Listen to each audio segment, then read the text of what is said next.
instead of just servicing one little town, they're servicing everybody who could get here. And the business owner became some of the wealthiest people in the country. Or matter of fact, these business owners in Mount Bayou became some of the wealthiest people in the state of Mississippi. And so now you got the highest grade of cotton in the world. You have wealthy people here in Mount Bayou. And these people began innovating and starting different things. When they came here to Mount Bayou, they started an education system here, even before the state started educating people here in Mississippi. They were already doing it here in Mount Bayou. Some of the first that happened here was the first black manufacturing venture in the country was here. It was right across the street here. And it was the cottonseed oil mill. When they opened up the cottonseed oil mill in 1912, it was the largest venture, manufacturing venture for black people in the country. 16,000 people came from around the country to Mount Bayou for the opening of that oil mill. Booker T. Washington came, and he was one of the people that opened it. And so, in 16,000 people in 1912 is a lot of people. It's a lot of people now, but it's a lot of people got on trains and horses and everything like that and came here. So, right after they opened it, the white power structure in the country and in the world boycotted it until it went back out of business. All right? So, but to generalize, there's a lot of different things that happen here. The bank, that's right here, that picture of this bank here, one of the first black banks here in the state.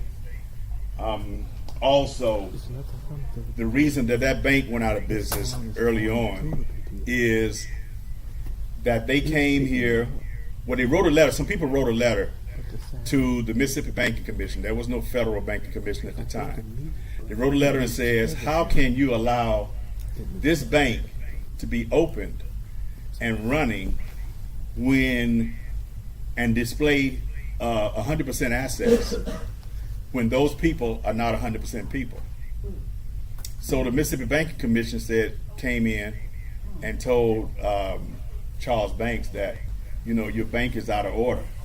And of course, Charles Banks, being a brilliant man, that's his picture right there, next to the bank.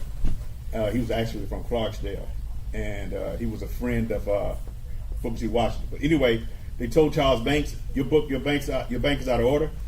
And he said, nope, everything is fine. He said, no, your bank is out of order because you're displaying 100% assets. You can't display 100% assets if you're only 3/5 people. And so because of that discrepancy, they shut the bank down. 4 days later, a brand new bank just happened to start in Cleveland, Mississippi. And they sent flyers here to Mount Bayou and says, I hear y'all bank is out of order. Y'all bank is closed. We got special Negro race down here in Cleveland. And my 2 + 2 = 4, thinking they had something to do with that. Anyway, they shut the bank down, and Mount Bayou's capital had to go to Cleveland and basically started the Cleveland State Bank, I think. So going through that time, there was no crime here in Mount Bayou. Basically, we built a jail, and for 20 years they put nobody in it. And they ended up tearing it down because it was in the way. So in 1940, well, let me go back. Well, in 1942, they started the Toborian Hospital because they were having trouble going to other white hospitals and getting care. The kids would go, one man here went to a hospital, his kid was injured, and they put him in the hallway. And then every white person that walked in the hospital after him got seen, this kid's still in the hallway. So he goes to another hospital, same thing happens to him. So he comes back here and he says he got to start a hospital. And they got $100,000 together, went around the country, got it together, and they started Toborian Hospital. Toborian Hospital, of course, had to service everybody in this area, even if they weren't from Mount Bayou. And they had to develop a system to take care of everybody, whether or not they lived here or not, or whether or not they could afford it normal hospital prices. So they developed this system, and about 50,000 people signed up for it. And that system was, you pay so much per year, which entitle you to so many surgeries, so many office visits, so many things like that. And that became the first HMO in the country. More babies born at this hospital than any other place for black people. Any other place in the state, in the north part of Mississippi, were born right here. They brought in a guy named T.R.M. Howard to be the chief surgeon. That's an important name because we called him the godfather of the civil rights movement. T.R.M. Howard came here from Kentucky. He's born in Kentucky, but he was the head of the AMA. He comes here to Mount Bayou. He's here for 10, 15 years or so, and he becomes very wealthy here. He starts, he buys 1,500 acres of land. He starts Green Parrot Inn across the street here. He built the first Olympic-sized swimming pool for black people in the state, and next to it, he built a zoo, one of the first zoos in the state. And he started Magnolia Mutual Life Insurance. At Magnolia Mutual Life Insurance, he hired gave Medgar Evers his first job out of college, Medgar and Murphy. So they start here at Magnolia Mutual Life Insurance, and through his mentorship, he teaches him or sends him out, because Medgar is not only selling insurance, but he's going out and he's getting people, setting them up for the right to vote, giving them information to go voting. And he's very effective at that. T.R. Howard, this is him right here in the bow tie. He's not only mentoring Medgar Evers, he's mentoring Amzie Moore, Fannie Lou Hamer, which is right there in Rouville, and some other one, I think Aaron Henry, some other people like that. But he's mentoring them in the civil rights movement. He's so in 1955, the very first, in 1954 is the Brown versus Board of Education decision. 1955, here in Mount Bayou, because of the nature of what Mount Bayou was, and it was a free place, 50, or how many people, well, it was the first large rally in the country after the 54 Brown versus Board of Education decision. And 15,000 people came here to Mount Bayou, actually on this land, and they had this large rally. It scared the white power structure so much that in the Indianola that year, they formed the White Citizen Council in reaction to what was happening here in Mount Bayou. But they were consistently having these rallies here in Mount Bayou.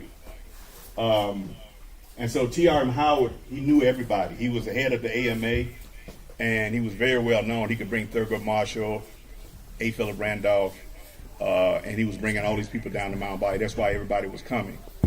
So in 1955, in Belzoni, Reverend George Lee, who was a good friend of T.R.M. Howard, was killed helping people to go vote. So they killed George Lee. They shot his face off, and or shot part of his lower part of his face. George Lee, his wife, because of what they did to him, had an open casket funeral. All right.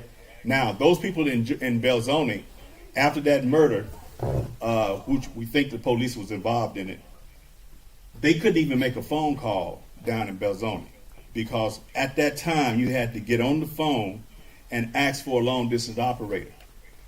And the long distance operator was denied to black folks. So they had to get in their car and drive up here, because we had our own phone system, to make a long distance call. Other places that had situations in other places in Mississippi also did the same thing here in Mount Bayou. Now we had our own phone system because of segregation, and it served us well at that time. So I think 3 or 4 months later is when Emmett Till was killed. And Emmett Till's killed, and you know that his mother also had an open casket funeral. We believe that came from George Lee. she had to hear about that. So anyway, so Mamie Till comes to Mount Bayou for the funeral because it's the only place that was safe for her. And she stayed at T.R.M. Howard's house. Now Howard's house was right up the highway. It's not there anymore. There's another house there where his house was. But if you go this way, before you get to that bridge, the last house before you get to the bridge on the left-hand side, before you get to going into Marigold, that was a house there. That house that's there now is not his house. But anyway, so he had Megger, and so I'm gonna tell you about my father. He should have been here. But anyway, that's him right here. And that's the reason that we ended up in Mount Bayou. Because he was coming, he's from Louisiana. My father's from Louisiana. And through a series of events, he's meeting, he had come here, and his aunt was here. So he was making trips back and forth from Louisiana to here. He had met my mother, and they had gotten married. He's down at Southern, and when he graduates, he's on his way to Chicago. He's going to go pick her up here. He's going to go to Chicago, and his instructor told him, when you get to Mount Bayou, I know you're going to get your wife. When you get to Mount Bayou, go see Howard. So he comes up and sees Howard, and Howard said, I got a job for you. So he gives him Megger's job, because Megger had just left. Thank God for T.R. and Howard, because otherwise we'd have been in Chicago. I think this is better right here. So anyway, so Howard, after all that stuff with Emmett Till, they had a contract out on his life, so he ends up going back to Chicago, and he starts with Jesse Jackson. He starts Operation Push, Rainbow Coalition with Jesse Jackson up in Chicago. So basically, I'm going through highlights, unless you remember some things that I need to say. Okay. All right. So right now, I think you're ready. Yeah. All right. Huh? I'll let you do it. Okay. So. Okay, I'm ready. AI is taking over the world. I'm trying to tell him he has no business getting into this. AI has no business getting into this. I don't know how he jumped in.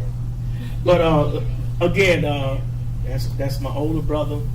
Both of us started this museum mainly because when I came to this school, 8th grade, 9th grade, they wanted to teach me Mississippi history, and they gave me a Mississippi history book, and it didn't have anything in Mount Bayou about it. Nothing but a little line that mentioned Mount Bayou, and I was upset.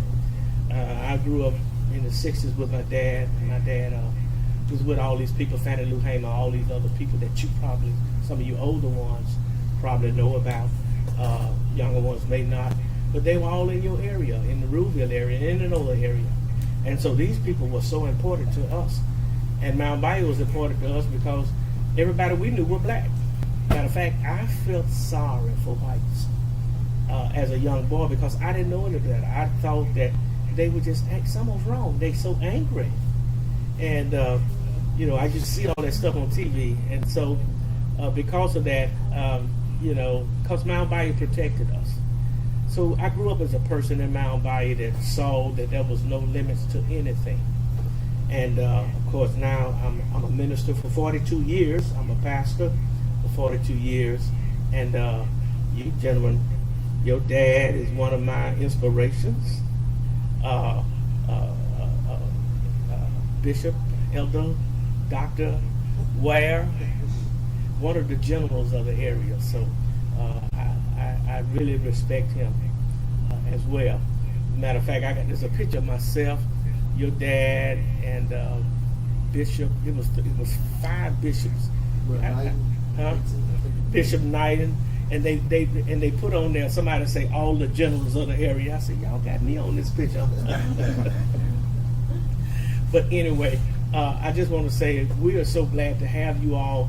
Yasmin is just a beautiful person that came into this museum and her mother, and saw all of what it's doing, and she could see.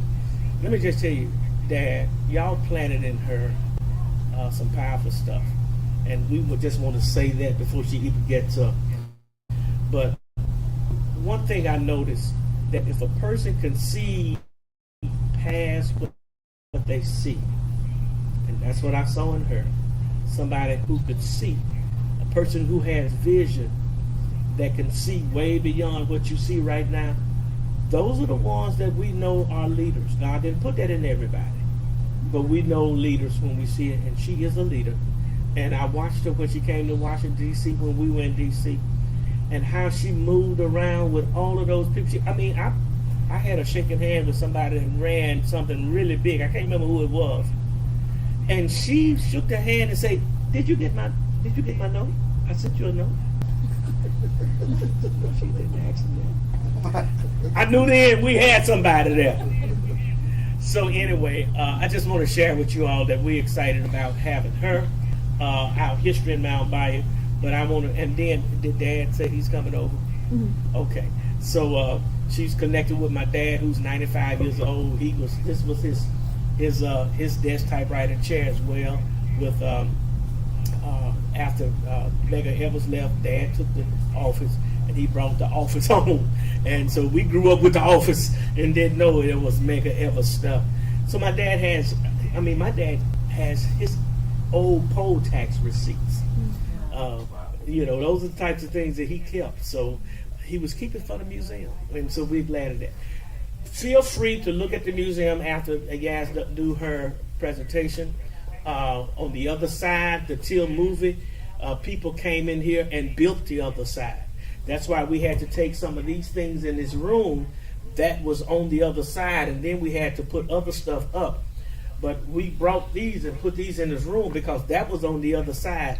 And the Till movie people said, no, we're going to build the other side. And they did. So we want y'all to go over and look at it after this, look at the other side as well. And so anyway, I'm going to bring Yaz up because of her work that she's done and has taken her all over, the United States? A little bit. Well, I'm going to say it like this. I'm going to just start naming some places that she's been. Give me some states other than Washington, D.C. I went to Chicago. Chicago. Where else did I go? Where did you go? I think that's the only other place other than That's the only place that you went? Oh, Boston. Yeah. She's not even remember. Boston, okay. Illinois? She's in Mississippi. See, yeah, she is just about as humble as she can be because she's around her kinfolks. I asked her, I said, you got all your kinfolks here. Are you nervous? She said, yes. That's because she's with her relatives. But I'm going to introduce her, Yasmin, and you come, and whatever you want me to do to make things good for you. I'm so proud of this young lady. And then I have a special something for you. I'm going to sing happy birthday to you. Because I got to clear my throat. Is that okay? I'm going to clear my throat. I'm going to sing happy birthday to give it to you.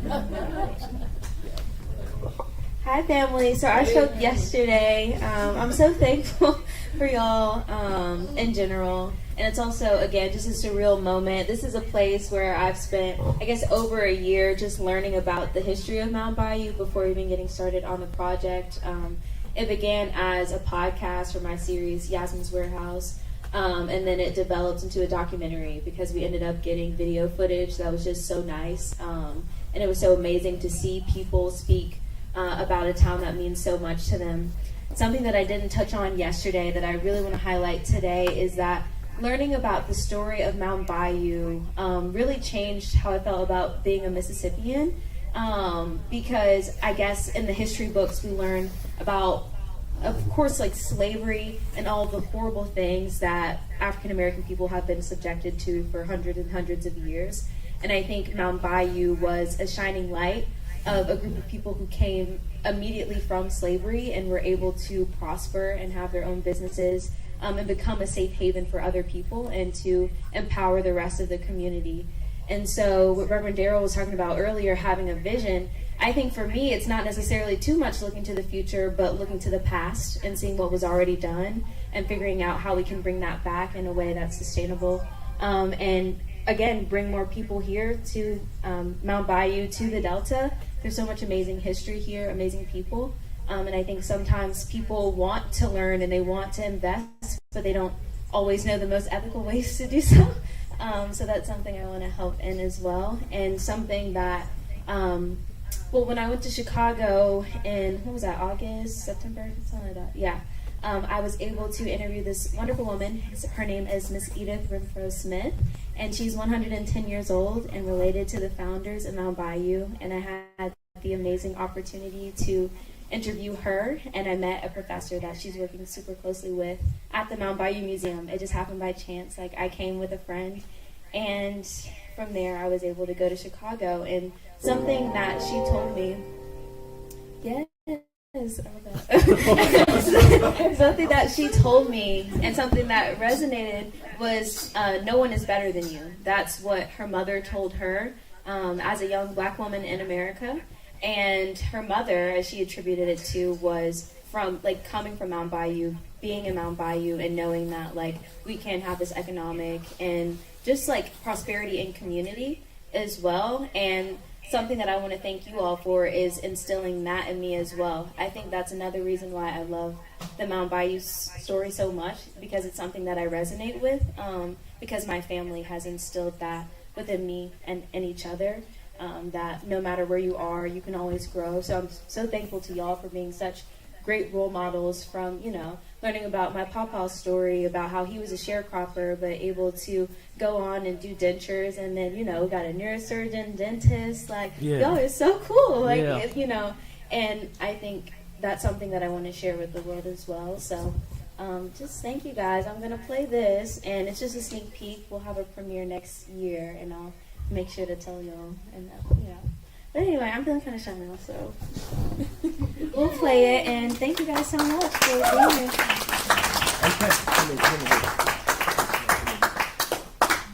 All right. And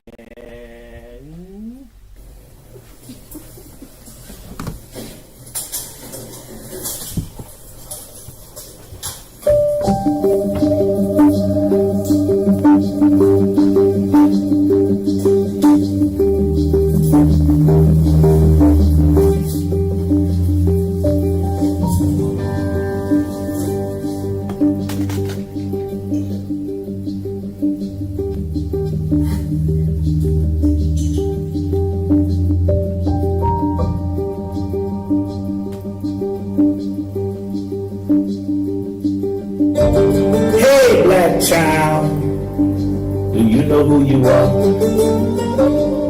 Who you really are? The rest of that poem would be whoa. Because the only thing I heard was, hey, black child, do you know who you are? That was so deep to me that I never went past that. That's what we want to teach everybody. And that's what my whole push is to say, you got to know who you are. You got to know that. That's my push. That's what I want to do. In order for you to go anywhere, you got to know who you are. The people are pushing to keep us from knowing who we are. So when the greatness came from Africa on a ship chained up in shackles and placed together like animals, greatness still was greatness. The story of Mount Bayou represents the story of a people who came from slavery and prospered and and we're educated all the way through in the historical perspective of this town. And so we think that all Americans should know about Mount Bayou. They don't tell you anything about the history of an old African American town in the country, one of the first in Mississippi. But they don't. Well, let me stop.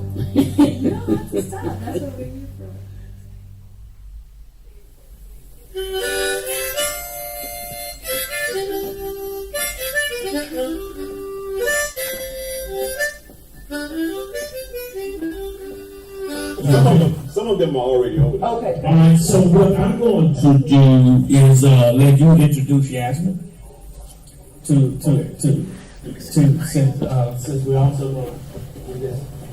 He wants to introduce Yasmin to you. Okay, so I thought it was a good idea. Yasmin was here. Yasmin is here. This is Yasmin Ware. And Yasmin Ware is from Ole Miss, University of Mississippi. And a few months ago, I think maybe October or so, they had an award, the first James Meredith. It was the James Meredith Community Transformation Award. And so let me just tell you what I think about this story. Y'all correct me if I'm wrong.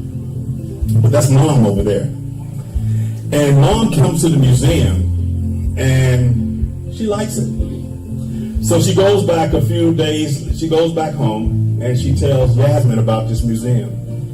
And this award, the application for this award, tell me if I'm telling this right, but the application for this award ceremony, this is the very first one, James Meredith Award, and the application for it was coming up right up. And so they thought, you know what, a good place to write this for this award is about Mount Bayou.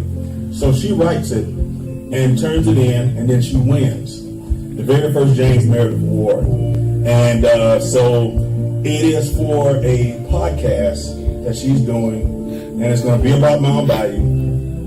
She's legendary now because she's the first winner, and it's about us. We legendary too. And so, and I just thought it would be a good idea, it'd be cool to introduce her because she's a trailblazer, groundbreaker, all that good stuff. And if you want to say anything, First of all, thank you to the Johnson brothers. I mean, I'm sure you guys are just now meeting them, and they've been so incredible with me on this journey. It's definitely a learning experience. I've had a podcast since 2019, but doing a big, large-scale project and trying to tell the story of this amazing town is definitely a feat, but something that's been so exciting to do. I'm looking forward to meeting all of you. You guys are from Notre Dame, right? Okay, well, hopefully we can chat and get to know each other, and if you guys can stay connected to see all that I do. But yeah, thank you all so much for sharing the story, even what you do apart from my series. It really means the world, and I really appreciate the way that you're grounding these narratives, because otherwise who would? So thank you for all that you do, and I look forward to meeting all of you guys. Thank you. And, okay, so what'd you say? She asked. So the name of my podcast is Yasmin's Warehouse, and the name of the series is the Mount Bayou Memoirs. So check it out. You can go follow my podcast now. Self-plug, yeah. There you go. And so, James Meredith. James Meredith was the first, he was the first. So James Meredith was the first African American person enrolled at the University of Mississippi, and at his enrollment he was literally shot. It was a very tumultuous time because, as you guys probably know, the history of Mississippi, but this is something that I love to share. When I was awarded that, we were able to meet Mr. Meredith, and something that he told me was like, stick with Ole Miss, they'll take care of you, and that really stuck with me. Especially knowing, like, I grew up in Mississippi, right, and still the same sentiment of, like, racism and all of that, it can prevail, but at the same time, it's really awesome to have an opportunity like this to kind of reshape the narrative of Mississippi. And so I really hope that's something that sticks with you through this trip and everything. Mississippi is not just like this monolithic story of racism. There are so many other stories of prosperity, and I feel like Mount Bayou is really a testament to that. So really take in what you learn and go and share that with your peers and anyone that you meet, because that's something that's so important to me, is for everyone to know that Mississippi is so much more than our struggles, but also like the love and just all of the greatness that there is. So make sure to really soak up everything today and take it with you. Thank you. So this is the voice of the museum right now. The history of Mount Bayou. There's some information out there, and then because the story needs to be told. And we don't need nobody else writing our history. We write our own history. We tell it like it was.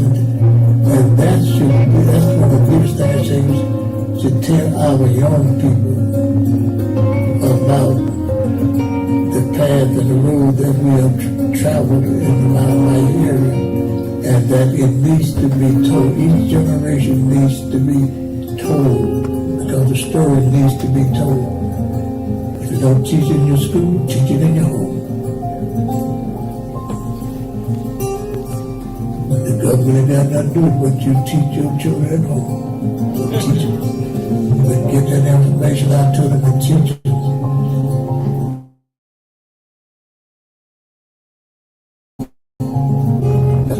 One way I think that legacy can be carried on, but you got to tell our children, children. This is the path that we trod, and this is where we've come from this far, and we need you to carry it and charge on. Hi everyone, my name is Yasmin William, and I am a junior at the university, as well as the inaugural recipient of the James Meredith Community Transformation Award. This has been the greatest honor of my life, and it has transformed me. And I hope that the work that I have done and the stories that I share will also invoke change within Mount Bayou and the Mississippi Delta as a whole. I want to thank the selection committee for believing in me just a year ago, my family for giving me continuous support, and all of the incredible people that I've met along the way, my interviewees, and everyone who has believed in this project and have spoken and shared their story.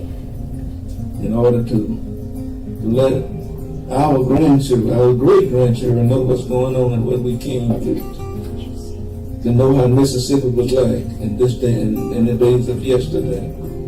So I'm really proud of you, and I want you to keep striving. I want you to keep on striving and be a sweet young lady and do what God said do.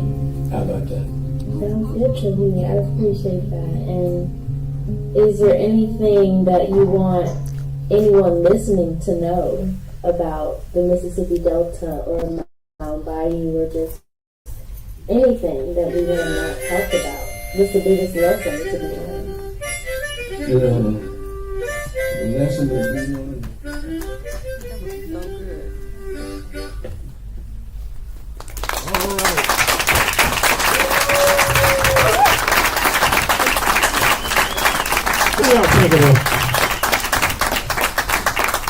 I think that is 100%. I think that's let me stop things now. It is important when we examine our... Okay, I believe you. So I think this is, what she's doing is going to be a great deal. And so I'm just applauding all of that and her finished work for that first time the James Meredith situation. I think that was this home run. So let's give her another hand. My dad has just come in, and I'm quite sure you all know that. Dad, this is Yasmin's family, and I don't know if you met her dad over there. That's her dad right there. Oh, this is a dad. Yeah, and so That's Yasmin's dad. My dad. Yeah, I know Reverend Ware. That's right. That's my father. That's his father. dad. That's your father. Okay. All right. We both know Reverend Yeah, Ware. that's right. And of course, there's another guy that just like him up here. And so I can get them confused. But that's not Yasmin's dad, that's Yasmin's uncle. And so anyway, it's good to have the family here. And for all of y'all to share this time with her. That is so special. Let me say something about Mount Bayou and why this is so important. And I think why she's so important to us. What happened in Mount Bayou didn't just start in Mount Bayou. It started on that plantation. And one of the things that was going on in the plantation, I just want y'all to just give you a quickie on that. You had the Confederacy. You had people planning to break away from the United States on that plantation. And those were the people who owned the plantation. So the Davises, Joe Davis and Jefferson Davis, were planning for division in a place called the United States. And on that plantation were slaves that they called slaves, but were allowed to get their education. And on that same plantation, you had people in the plantation that made the plantation a very wealthy plantation. It was those slaves. They were planning to have a place in the United States of African Americans that were not divided, but coming together. So you had the hearts of people in one place wanting division, and you had the hearts of people within that plantation, which were former slaves, wanting unity. They were prescribing to something they called United States. You remember? One nation, under God, indivisible, with liberty and justice for all. That's what you had. And so you had that, and they were prescribing to it while these other people were being sheep, and the other ones were being goats. And so we see the same things that are happening today. We see those types of things happening today, those spirits coming in today. But what happened in Mount Bayou, I just want to say they did it right. And in the darkness of Mississippi's past, there was a place that became a sanctuary city, and it was because they did it right. What is right is love and unity and forgiveness. What is wrong is pride, division, and doing it my own way.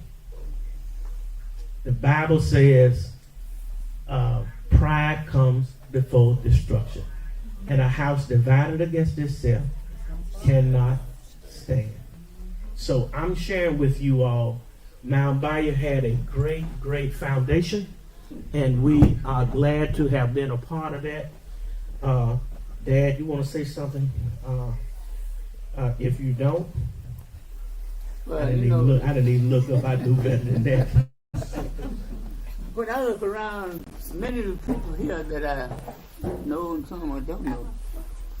But, I could say so much, and I don't. I know I don't have time to learn about here in the NOLA. And Reverend Ware was my dentist. And he took care of me for many, many years. But also, many of you might know something about Delta Housing Development Corporation. One of the beginning members of the Delta Housing Development Corporation. Actually, I don't want to go through the history of it, but I want to share a little bit about things that you might already know about. Delta Health Center in Mount Bayou, Mississippi. Many of you know about the Delta Health Center. I was working for Delta Health Center when somebody told them that through Delta Health Center that they need to know the area that tore up the area, and Washington found out about it, and they wanted to do housing. So they came by to see 3 houses that I was doing with Delta Health Center. Now, I don't want to go through the whole story, but that's the way Delta Health Center was started. From Delta the Housing. project. Delta Housing Delta was Housing was started from the project of the Delta Health Center. Now, let me just tell you a little bit more about Indianola, because back in the early 80s, Colorado was one of my wife's students at the Gentry High. Excuse me. Back some time ago. So they invited us to Chicago. Now, I don't want to talk too much about that, but when I look around and see the family and see you all looking at me, many of you know me and some I don't, but I just wanted to share the fact that I've been through Indianola and Delta Health Center right on the corner of Delta Housing. Delta Housing. Delta Housing, 448, and that's our office. And I don't want to say anymore, but the other thing I want to say, when Yasmin came to me, and she was asking me about a song, I dedicated to her, and it was for her. All right. It was a song in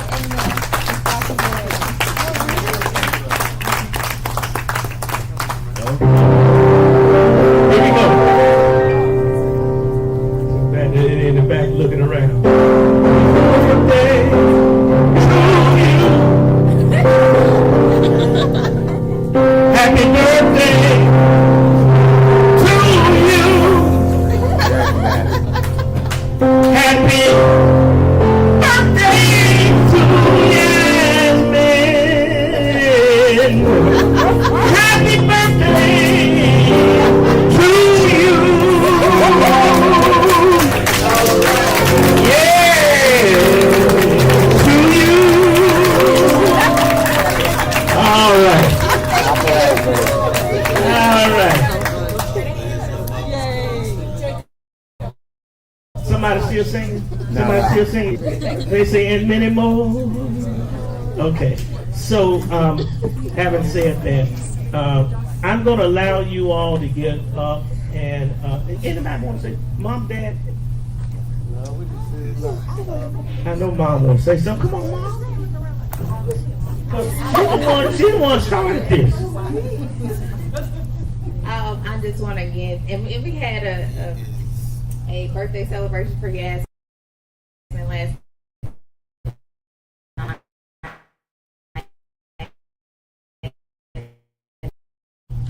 What she said is that us being from Mississippi and the Mississippi Delta, that we hope will transform lives and give a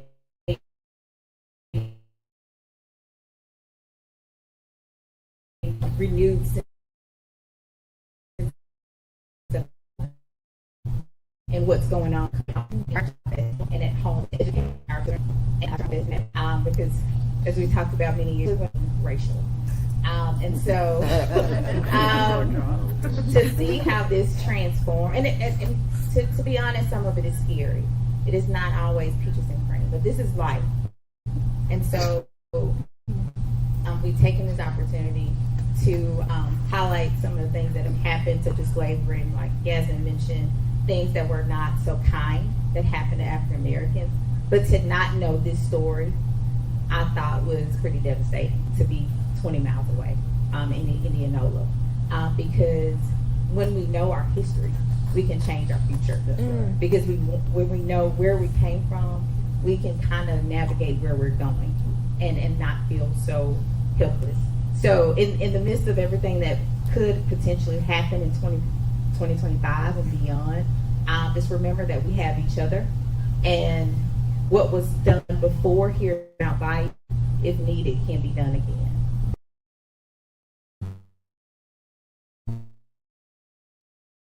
family actually.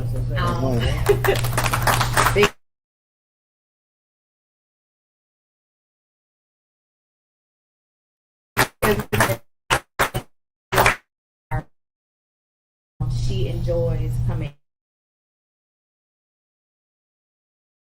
to Mount St. 21st birthday here in Hawaii, just brought it all together. And they've invited her as a student and as a young lady. So thank you guys so much for your guidance and just being a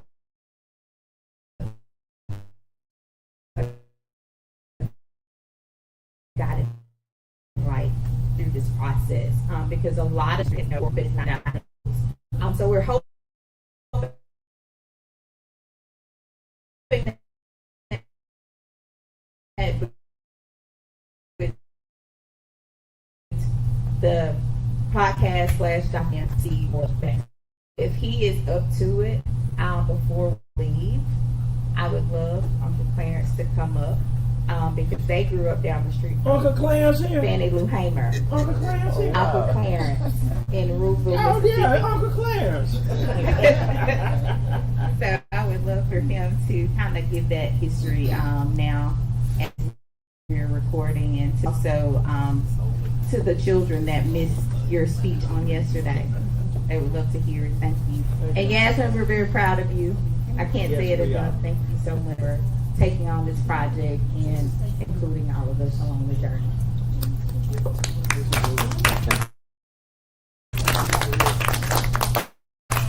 I like to say praise the Lord, everybody. Praise the Lord. Well, praise him. See, because it's only by the grace of God Yes, sir. that we survive. Mount Bow was a special place, but the rest of us had to live too. And I look around and I see evidence from my past. You know, there's a quilt. There's a quilt. Those are familiar in our family. See, because the quilt just wasn't made by Big Mom. They were made by the entire family. We had some hooks in the ceiling, and she would hang those hooks, C-clamps, 4 C-clamps, and she would hang it from the ceiling, and she would roll it up, and we would start on one side, and we would all get around that quilt, and we'd make our stitches. And those quilts are family today. And Mama been gone since 87. But getting back to our history,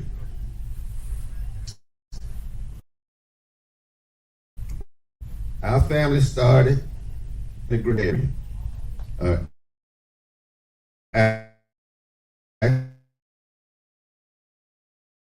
Actually, Calhoun.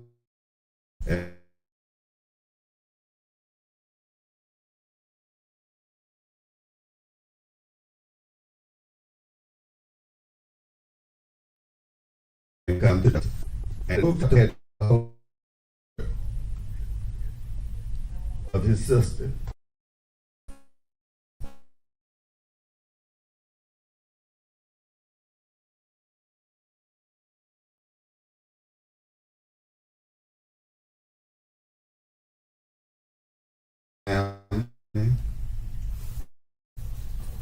And I'm not going to be too long because it's a long story, but I'm not going to be too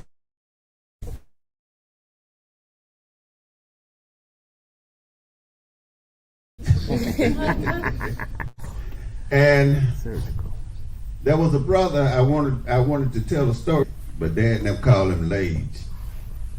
And in the Delta, just west of Miller City, is a place they call Cane Lake. And they was clearing the land.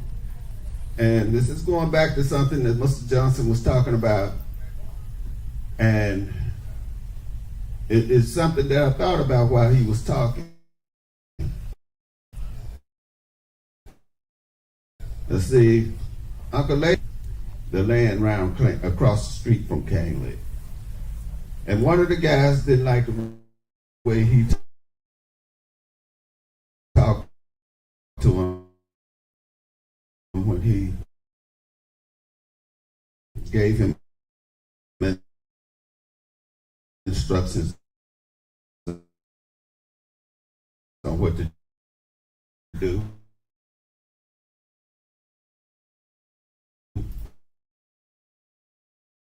And he cut him in the back of the head with what they call it. They didn't take him to the hospital. Ruber Hospital had 6. That was because he was in Lee Floyd County, and they kept him in. He passed away from his wound because infection set in. But had they took him to the hospital, his wounds could have been treated, and he could have been healed. And I get to thinking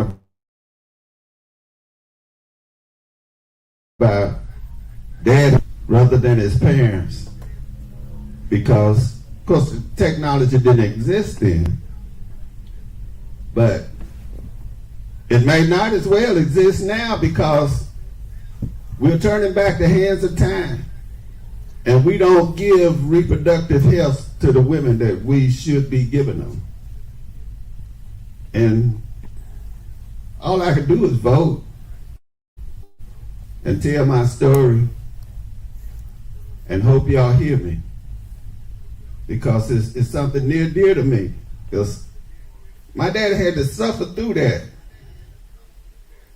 and he wouldn't have had to suffer through that. How many children are going to have to suffer through that their mother died because she couldn't get the reproductive care that exists?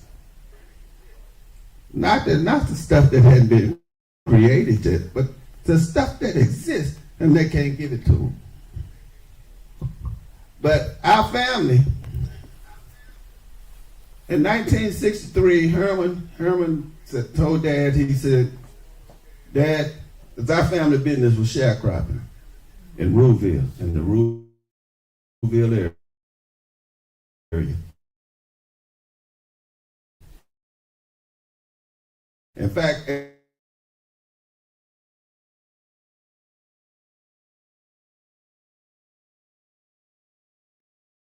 museum, that was our field. That's where we went to work. And you see that cotton on the wall back there? You look at my nails above my nails. You see they black. That's because them cotton burros cut them up and left a mark 60 years ago. But it's still there. It's still there. That's why my fingers, because they were sore from September to November. They didn't get well. They didn't heal up. But we did that. We picked that 50, 60 bales of cotton every year. And at the end of the year, we were still broke. We were still broke. People in Mount Bayou, Uncle TB's wife, Aunt Icy, her people owned all this land just south of Mount Bayou here, the Daniels family. Aunt Icy. They were rich. They had all of this land. But we were sharecroppers. We were working, and somebody else was keeping the books. We couldn't keep our own books. See, that was the bad part about sharecropping. If we were able to keep our own books, we would have known what we owed. We would have knew how to budget. But we learned, well, we still learning, some of us, even at this late stage of the game. I'm still learning. But before I go, I'm going to know. And I'm going to leave my wife to where she won't have to worry about it. But we went ahead and we bought the house on Redden Street for $1,800. And we didn't have $1,800. We cleared $950 after settlement that year. And we invested $650 of it into the down payment. John went to the bank and Mr. Robinson, Brother Herman made the payments. That's how we came to own the property, where y'all have such fond memories of. But still, as y'all walked through there, y'all was trying to figure out how did all of us fit in there. But it wasn't hard. It wasn't hard. It was easy. It was easy. The whole house was about this size. The whole house, the entire house. But we didn't mind touching each other. We didn't mind getting close to each other. And we didn't think it was funny to get close to each other. We didn't think nothing about that. That was the love that we shared. I don't know. I said I wasn't gonna be too long, so I ain't gonna be no lying preacher. And I thank God for the opportunity, and I thank my niece for the work that she's done. And one thing I want to tell y'all is when the people on that plantation was doing what they were doing, our great-granddaddy escaped. And when President Lincoln signed that Emancipation Proclamation on November the 1st, 1863, our great-granddaddy, my great-granddaddy, Albert Ware, enlisted in the 51st Colored Troop of the Union Army. And the 51st Colored Troop, where he enlisted, is a place right across the river from Vicksburg called Mullins Crossing. And when he enlisted and that troop formed, they started climbing that hill to Vicksburg. After they succeeded, they continued to march and joined up with General Sherman all the way to the Atlantic Ocean. After that, he stayed in the military and moved to Texas. And so that's how Grandpa came by living in Texas. But from our humble beginnings, we have you and all of our children. I love you all. Thank you. And thank you for the opportunity. No, thank you for that word. Thank you for those. You know, it's important that we all learn our history, and thank you all. It's so precious when family come together like this. So what we're going to do again is I'm going to allow you all to just enjoy yourself in this museum. We got a lot of different things. I'm going to tell you the guy that brought this collection here, Dr. Alvin Simpson, who owns the collection of the artifacts. He was offered $3 million before he turned it down and brought it to Mount Bayou. We are so grateful to him, as well as other collections. You will see a Steve McNair collection in that room. You will see the body of Emmett Till. That is in there because we don't have enough room to put it in places that we want to put. But that body that they made for Emmett Till, for the women of the movement, it's the one that was raw. It was like when it came out of the water.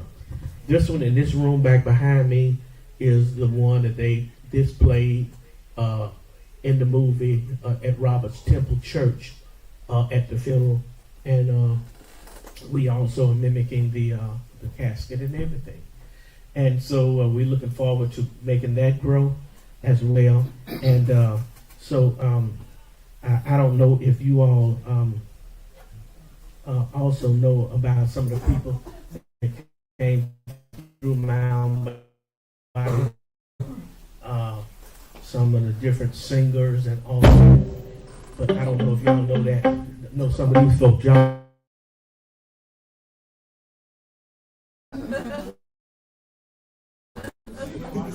Okay, so anyway.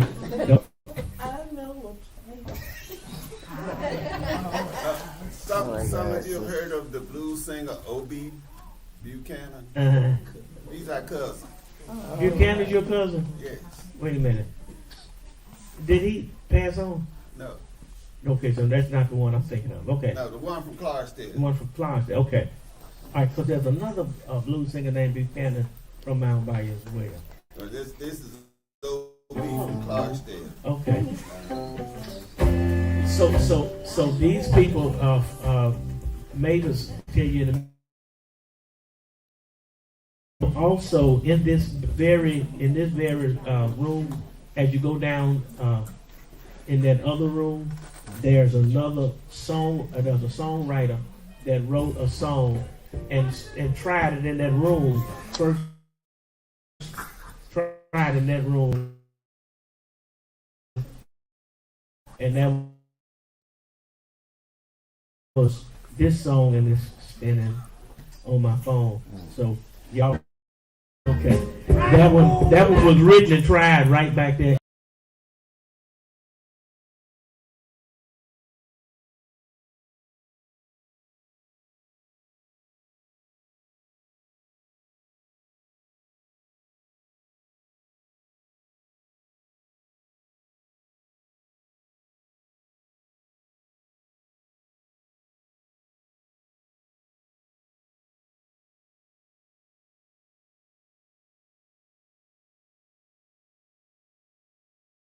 But I want to share with y'all that, and so y'all can just get up and around and go and look at some of the exhibits, and then when you get ready to go to the other room, you can go to the other room and look down the hall, and the restrooms are down the hall as well. And yes, the restrooms are right there in the hall. And Mr. Johnson, Mr. Herman Johnson, wants to say something. Then you have to come get this mic. Then you have to come up and get this mic. Oh no, I just wanted to say that not only was Reverend Ware my dentist, but he was also my friend. I went to Delta State to graduation of Adrian, his son, who is a preacher in the Jackson now. So I was at his graduation. So I'm not on, he was not on my dentist, but he's my friend too. Okay, I just want to say that. Thank you. Appreciate y'all. Yeah, it's good to meet you, sir. Good to meet you, man. Terrence Ware. I've seen so much, heard so much about you. Yeah, I've seen the videos and all that stuff. My daughter told me all about it. We're glad to see you in such great health, man. See you, man. See you. Hey, you remember me?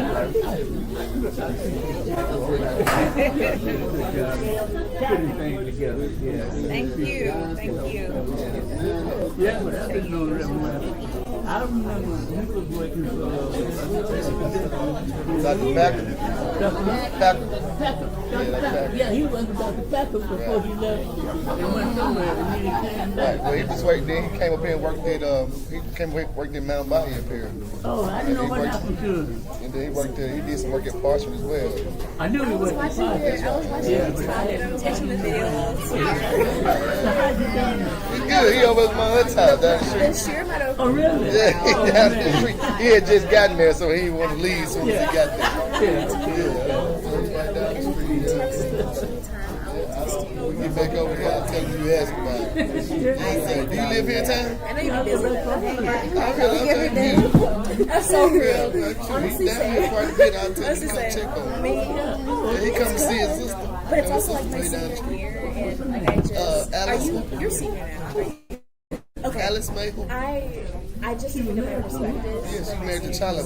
Oh, so I've been like on a verge of cash out just because I've been right there on East Mount Bayou Road. Yeah, that's my like I've been so fixated on making sure that I graduate. I'm making this like yeah, tall, light skin. Period. Yeah. As you should. That's why all of us are down here. We are. I feel like if they asked you to do something else, So I would crash out. if you all want to go to the other side, for those of you that want to go to the other side now, they're going to lead a group over there to the other side right now. And when you get over there, when you get over to the other side, Miss Ware right here, Miss Ware right here, she qualified to even show them that side. I told her. But anyway, y'all can go to the other side if you want to.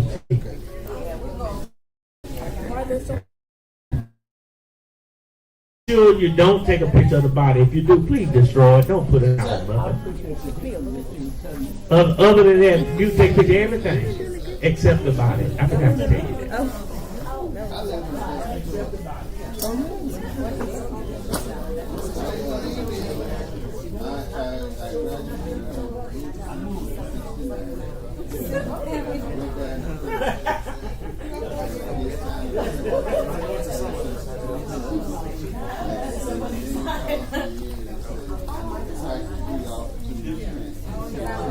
Yeah, it's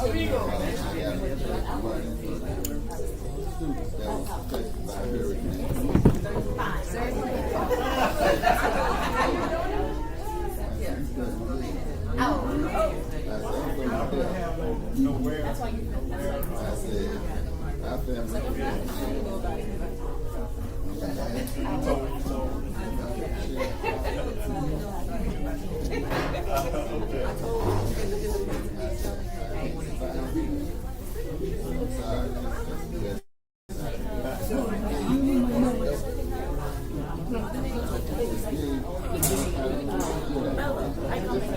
What do I see now?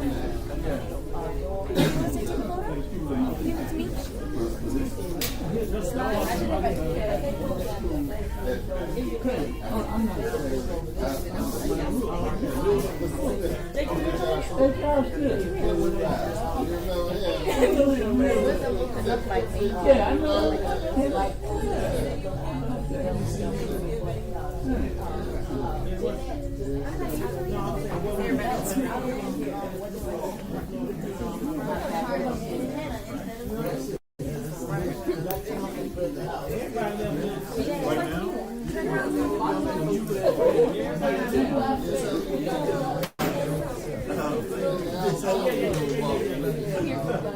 Like, get in a picture. No problem.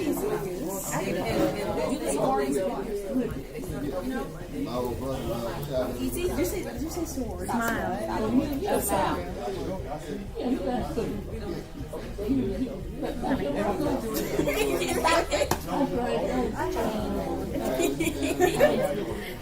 just don't know. Would you mind?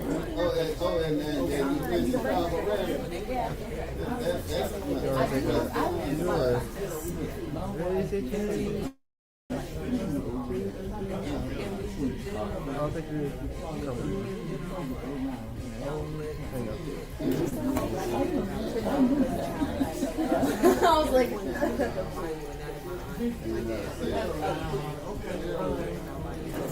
yeah, my grandma. She was around. She called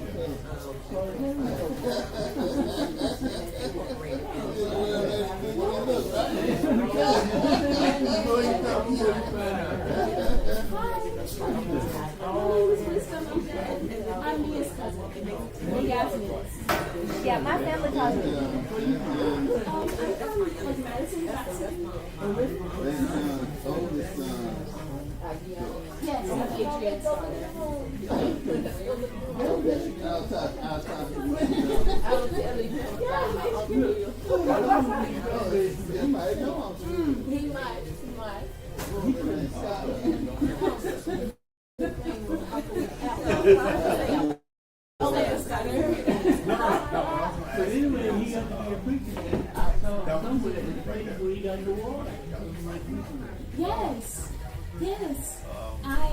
Yes. Well, who is Adrian now? He's still preaching.